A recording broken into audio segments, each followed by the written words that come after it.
The Everyday Life of Abraham Lincoln by Francis Fisher Browne. Francis Browne and Edition Prefaces. Francis Fisher Browne, 1843 to 1913. The present revision of the Everyday Life of Abraham Lincoln was the last literary labor of its author. He had long wished to undertake the work, and had talked much of it for several years past. But favorable arrangements for the book's republication were not completed until about a year ago.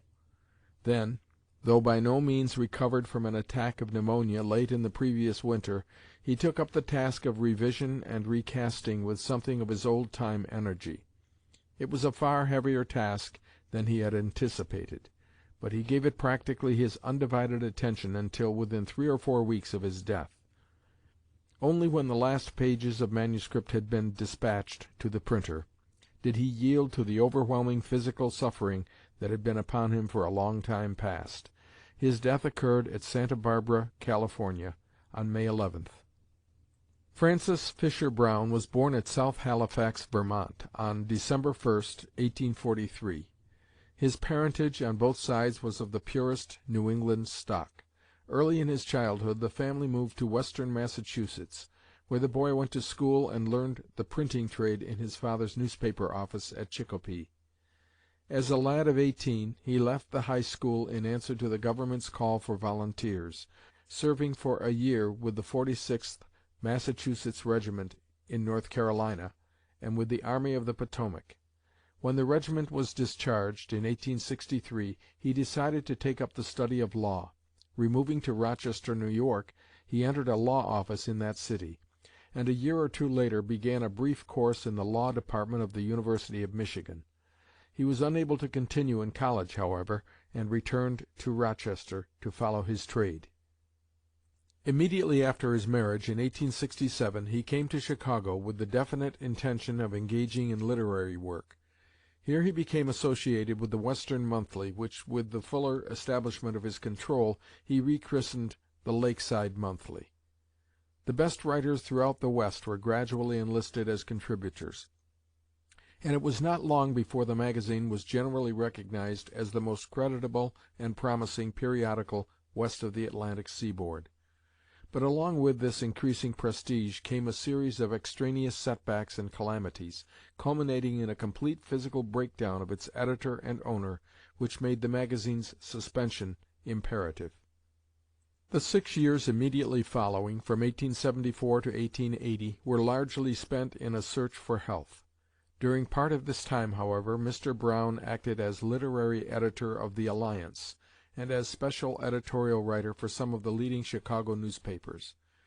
But his mind was preoccupied with plans for a new periodical, this time a journal of literary criticism, modeled somewhat after such English publications as the Athenaeum and the Academy. In the furtherance of this bold conception, he was able to interest the publishing firm of Jansen, McClurg & Company, and under their imprint, in May, 1880, appeared the first issue of The Dial, a monthly review and index of current literature. At about the same time he became literary adviser to the publishing department of the house, and for 12 years thereafter toiled unremittingly at his double-task work. In 1892 negotiations were completed whereby he acquired Messrs. McClurg & Company's interest in the periodical. It was enlarged in scope and made a semi-monthly, and from that time until his death it appeared uninterruptedly under his guidance and his control. Besides his writings in the Dial and other periodicals, Mr. Browne is the author of a small volume of poems, Volunteer Grain, 1895. He also compiled and edited several anthologies, Bugle Echoes, a collection of Civil War poems, 1886, Golden Poems by British and American Authors, 1881, The Golden Treasury of Poetry and Prose, 1883, and 7 volumes of laurel-crowned verse, 1891-2. He was one of the small group of men who in 1874 founded the Chicago Literary Club, and for a number of years past he has been an honorary member of that organization, as well as of the Caxton Club, Chicago, and the Twilight Club, Pasadena, California. During the summer of 1893 he served as chairman of the Committee on the Congress of Authors of the World's Congress Auxiliary of the Columbian Exposition. The Publishers. Preface to the Second Edition. The original edition of this book was published about 20 years after Lincoln's death at the close of the Civil War. At that time many of the men who had taken a prominent part in the affairs, military and civil, of that heroic period, many who had known Lincoln and had come in personal contact with him during the war or in his earlier years, were still living. It was a vivid conception of the value of the personal recollections of these men, gathered and recorded before it was too late, that led to the preparation of this book. It was intended to be, and in effect it was, largely an anecdotal life of Lincoln built of material gathered from men still living who had known him personally. The task was begun none too soon. Of the hundreds who responded to the requests for contributions of their memories of Lincoln, there were few whose lives extended very far into the second quarter century after his death, and few indeed survive after the lapse of nearly 50 years, though in several instances the author has been so fortunate as to get valuable material directly from persons still living. 1913.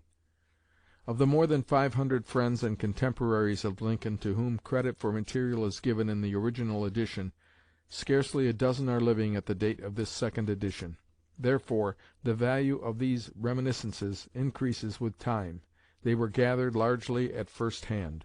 They can never be replaced, nor can they ever be very much extended. This book brings Lincoln the man, not Lincoln the tradition, very near to us.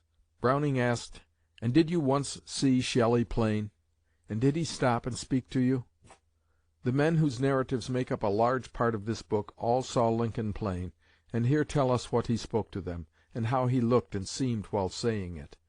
The great events of Lincoln's life and impressions of his character are given in the actual words of those who knew him, his friends, neighbors, and daily associates, rather than condensed and remolded into other form. While these utterances are in some cases rude and unstudied, they have often a power of delineation and a graphic force that more than compensate for any lack of literary quality. In a work prepared on such a plan as this, some repetitions are unavoidable, nor are they undesirable. An event or incident narrated by different observers is thereby brought out with greater fullness of detail, and phases of Lincoln's many-sided character are revealed more clearly by the varied impressions of numerous witnesses whose accounts thus correct or verify each other. Some inconsistencies and contradictions are inevitable, but these relate usually to minor matters, seldom or never to the great essentials of Lincoln's life and personality. The author's desire is to present material from which the reader may form an opinion of Lincoln, rather than to present opinions and judgments of his own. Lincoln literature has increased amazingly in the past 25 years. Mention of the principal biographies in existence at the time of the original edition was included in the preface. Since then there have appeared among the more formal biographies the comprehensive and authoritative work by Nicolay and Hay, the subsequent work by Miss Ida Tarbell, and that by Herndon and Wyke, besides many more or less fragmentary publications. Some additions, but not many, have been made to the present edition from these sources. The recently published Diary of Gideon Welles, one of the most valuable commentaries on the Civil War period now available, has provided some material of exceptional interest concerning Lincoln's relations with members of his cabinet. In rewriting the present work, it has been compressed into about two-thirds of its former compass, to render it more popular both in form and in price, and to give it in some places a greater measure of coherency and continuity as an outline narrative of the Civil War. But its chief appeal to the interest of its readers will remain substantially what it was in the beginning, as set forth in its title, The Everyday Life of Abraham Lincoln, by those who knew him.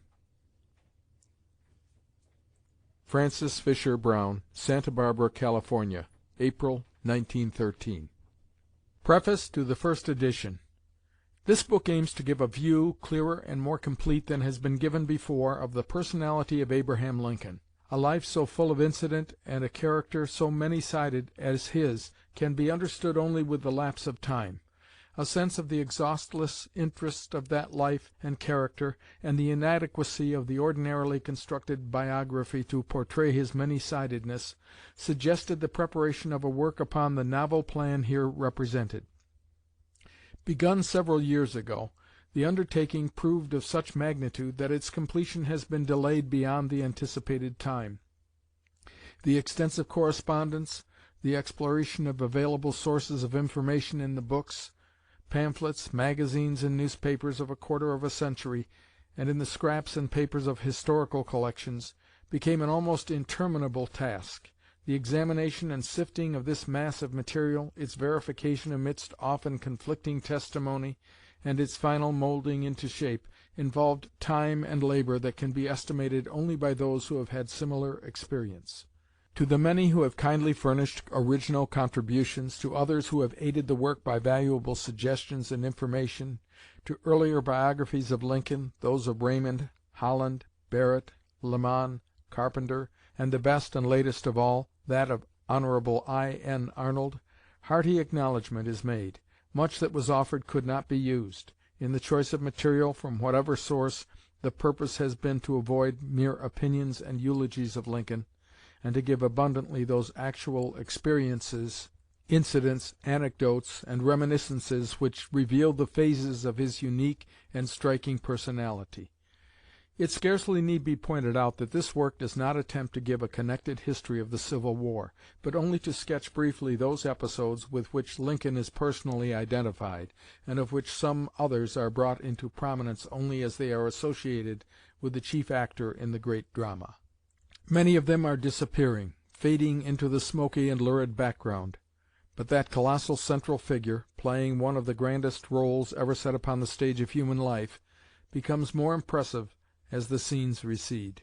Francis Fisher Browne, Chicago, October, 1886. End of Francis Browne and Edition Prefaces,